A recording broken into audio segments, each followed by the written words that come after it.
Exercice 21. Donc, on me demande de construire un triangle MNP assez grand et de positionner les milieux respectifs de chaque côté. On n'oublie pas de faire le codage. On me demande de construire un cercle C1 de centre M et de rayon quelconque. Donc, ce sera à vous de choisir, de déterminer le rayon.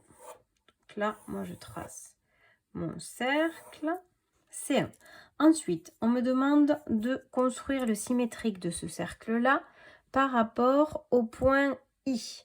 Donc, vous savez, pour construire le symétrique d'un cercle, vous construisez d'abord le symétrique du centre.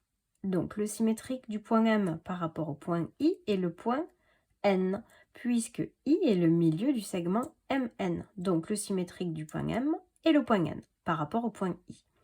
Donc, une fois qu'on a déterminé le symétrique du centre, vous savez que le symétrique d'un cercle est un cercle de même rayon. Donc, moi, je n'ai pas changé l'écartement de mon compas.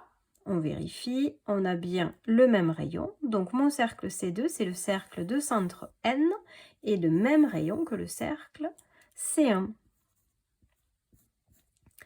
Pour faire le cercle C3, on sait que c'est le symétrique de ce cercle-là, et cette fois-ci par rapport au point J. Donc, je regarde d'abord le symétrique du centre du cercle, le symétrique du point N par rapport au point J, même raisonnement, hein, et le point P, puisque J est le milieu du segment NP. Donc, je n'ai toujours pas changé l'écartement de mon compas, et je trace le cercle. Il a bougé mon compas, c'est pas précis.